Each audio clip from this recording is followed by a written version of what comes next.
Nungak no kumsom lagit mi Elizabeth fritzl chu August 28, 1984 chun omna hit lawin amang thut a.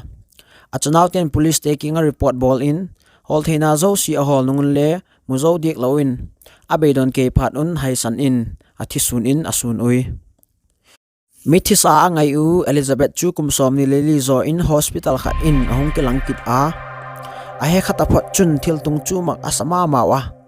bang chanchin a hi hachin nom in approval vel ui ji hi Austria a khopi khat Amsterdam kiti athil tung a hi. Elizabeth fritzl chu 1966 kum in Joseph fritzl le Rosemary fritzl te kal in ahung piang a nupan tegel cha pasagi laka khat a hi. Elizabeth chu apan khoi sit gun kumsom la khat a hi ki pat in asuboi pantai apa ki pat asu chak thei na din. Elizabeth chu January 1983 chun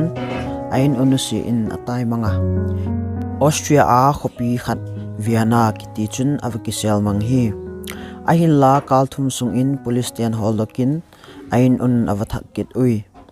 jipha chun Elizabeth chun hi didang hello in serving course alapat sa chu asun joma a graduate phat in na khat amu ji chun a sem hi.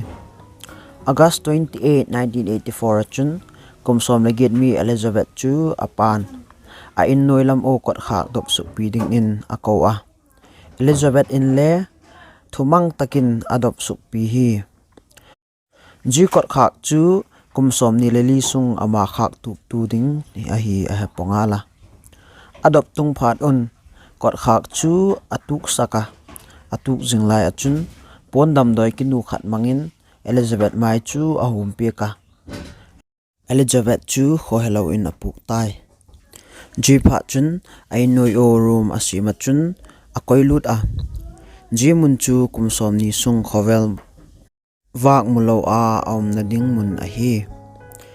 Elizabeth chu in ahung ki loilo phat in Elizabeth nu Rosemary chu alung himo in police taking in report ava volta police ten le mimanga tepte in case a file ngal o Elizabeth holna chu apan ngal ui police ten thakat wal holna ani nung un Elizabeth pa Joseph chun police taking in Elizabeth in ahung thot a hi tin letter khat ahung choi hi ji letter hi Elizabeth ahum tu na mun a force a letter ajik sak tam pilaka khat a hi ji letter a chun Elizabeth chu asung konte to cheng khom a khop tak ji ka tai mang a hi dan akizik a chule achnaw tele ama hol loading in again bokhi Joseph chun achanu Elizabeth chu aneulai apat alagen set sa kho group khat zom hiding agin chak thu police taking in ahil a na didon a het laudan le thunei tu te chu gen in athem zo hi ahin la Elizabeth chu adin na noi u fit sob ni a alhezeng ngala hunhung chizel in police ten le mimang suina chu ahung haisan he tawa mi ten le mimang Elizabeth chu ahung he phatapo hi ahin la Joseph fritzl chunwang ahemil poi Elizabeth chu ni cheng ahi lo le kal khat athum ve bek wa ve tha second an le apoi mo chum aken piek sakhi a unu Christine in again dana chun nisin la jingkal da ko in a machine zok danding a plan bolding ti in noilam room achun avachi lut sahi tin again hi zan khowa ka hungum den chang le abei poi jihun phat chule koma alut suk ding ahem a hi lo le ko hem khat in asuk boyding anum ngai poi mon mo tak in akilanga ahin la aji Rosemary ngai achun apostle chu anasep alung lut tak lo jika suk boyding nom lo all in Rosemary chun angai to hi a in u ground floor cheng te chun in noilama pat in thom hesako ahin la Joseph chun in noilama hung ki pan thom ho chu gas pipe hoi logic a hi lo le heating system ki tup logic hi na tin athem sa hi ginchak sagol ma in amau chun le athugen chu aoi ui ji leinoi room hi 1981 a hi lo le 82 vela ala sima hi meter nga saw veranda ki thung phei in 55 meter square area map a hi storeroom a an hunna le bathroom le in jite chu passage neo cha in azop tu veka ji leinoi room achun tv radio le video player le in an le hun a akoi hen ding le nga la hi ji room chu lu theina munni bep oma khat chu sel zanga gi kot khak hon ngai a hi khat jok chu a hi le thi kot khak a hi a basement no pat lut pheina pi pen kot khak chu almera nunga kisel in ji kot khak chu electronic code mangcha lok a hin alai hi ji ki pat a Elizabeth umna tung theina ding achun checkpoint panga palsu ngai in kot pagit hill hon angai hi kot khak zo si chu achak theding pen a akamna sim a hi zel tam tak sanga security hi a hoizo gincha kom hi kumni sunga chun jigol chu sak mai in bangma alo poi achang le chain in a hen sak a achang le atha thot sakhi ahin la kumni zo achun achanu chung a athil bol chu ngai tu mai in le longphu chol thei thil a hi kum khat sung ding mong chu jan sin le va ve sek in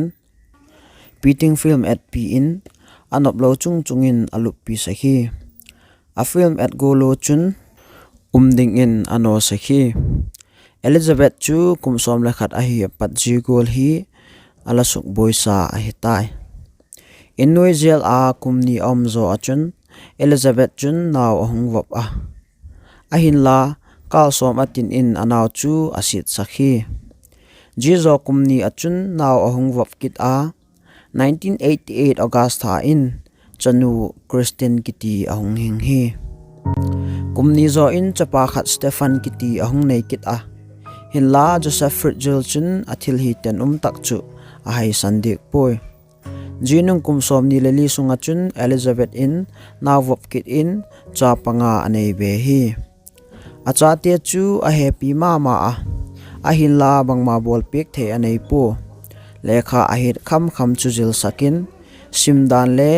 jikdan ahil sahi naw sen khat chu apin zo chomlo in abe Joseph in ataksa chu la in happy na nei lo in me in a hal tum hi Elizabeth chala kapathum Lisa Monica le Alexander te chu leinoi room apat pui dokin akingo cheng ding in apui to hi thil ma khat chu thunei tu te la en veng te chu athem zo hi naw sen pathum te chu encoding adot na le kha to kot bul in Elizabeth in alanusi sahi tin thunei tu te chu athem hi Elizabeth in chapalina anei zo achun naw room chu akiping phat in keklet sak aphalta Elizabeth le acha te chu a khut ngon un naw bang le chu khut sakin room chu akeklet sakhi amau eng got na ding in light that sek in achang le ni khat dimong an pelo in anangol sak sek chang le hi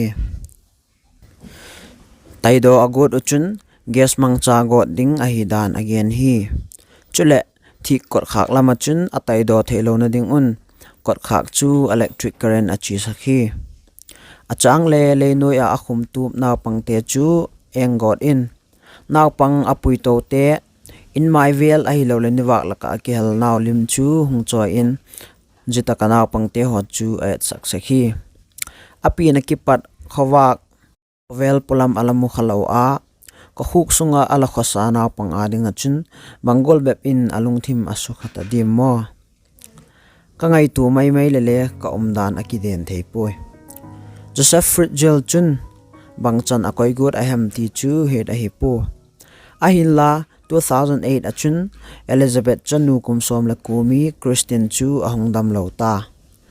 Christine chu Dr. et sak ding in Elizabeth in aparking a adot tun phat in Joseph chun hospital a puiding lem ong satai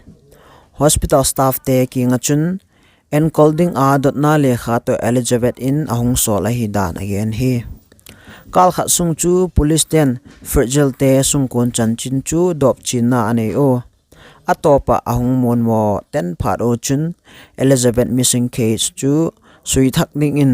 ahong hong thak kit taw hi Joseph fritzl in Elizabeth le kha thot ai ti ahong choi se kho chu police ten la khom in phatakin asuina anei ule force a zigzag a hi dan le jik tu lung sunga pat pot hilo kohem khat kama pat ki gen a ji chu ki zik tha a hi dan ahong mudok taw a ji hi jing lai chun Joseph chule alung thim kining tel hiding a hi April somni laguk 2008 achun kum somni le li sung alakhum tup nung in Elizabeth chu ahung tha da khong khong tai Elizabeth chu hospital in achingala achanu chu ave en ngal hi hospital staff te chun Elizabeth hung amu phat phat tu chun thunei tu te het sak ngal in ji phat chun Elizabeth chu jini tak ma chun to dot chinding in police custody apui ahingal hi apa mel musak taloding a police te akitim dung zui un Elizabeth chun manglam tabang ahin khu thu sim chu police te king in im nei ke lo in a hil sok vek tai jini tak ma chun Joseph chu mat a ngal in jizo chun leinoi room anaw pang dang te ho chule huk do hiu huk do na na sep apang police khat in Elizabeth cha te la ka khat Felix karchunga aum chan chu ahemil thei poi vantinga si ale chung sol thapi te amu masak pe na ti matak chu Felix chu maksa ngan dim in amit a athil mu ho chu en no ma in alu a hevel vela amai chu car glass to siden in zana ak sivak le sol thapi ho chu en in tibek chan om het hi ti in officer chun again hi mihing te hin mal somna I chante ho hi e thiam sak puwa mal somna I he thiam si lo I chante ji ka hin ki pak na chang het apoi mo hi lathil chante ho kha mi zo sin mok chanjing lo a hi ti kha het angai hi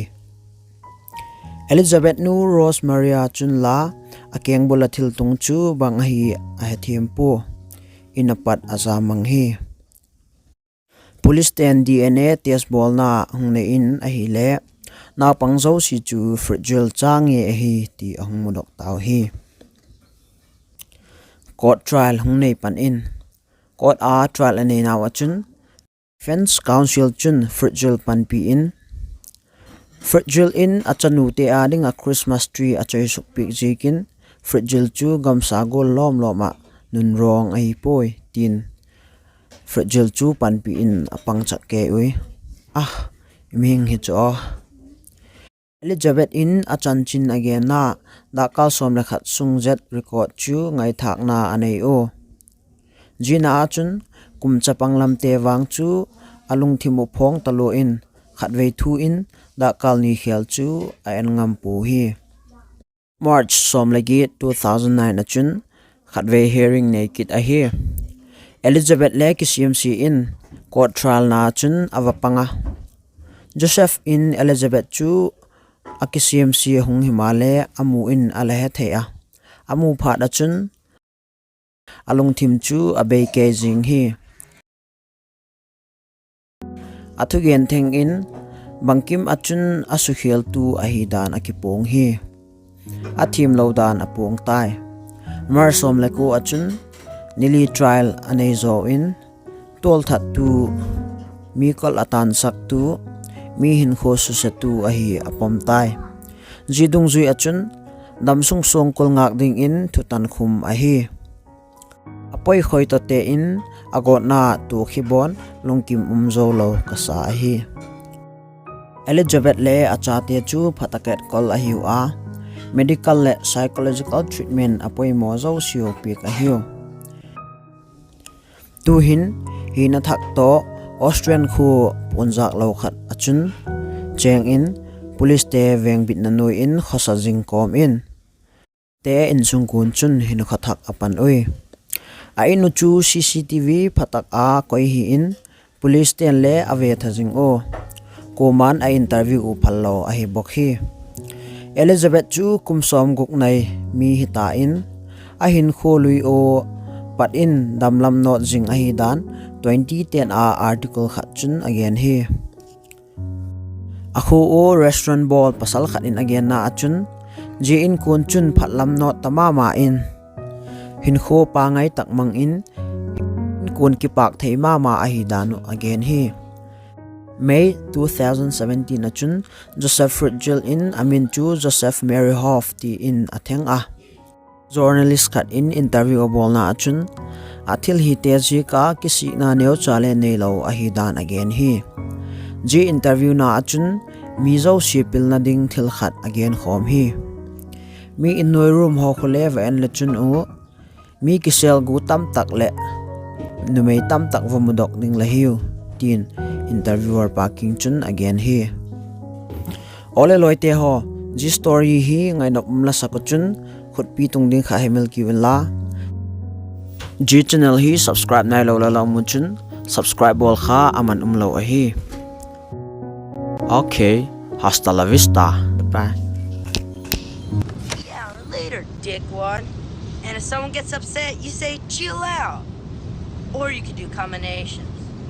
Chill out, dickwad. That's great. See, you're getting it. No problemo. Stay here. I'll be back. Hasta la vista, baby.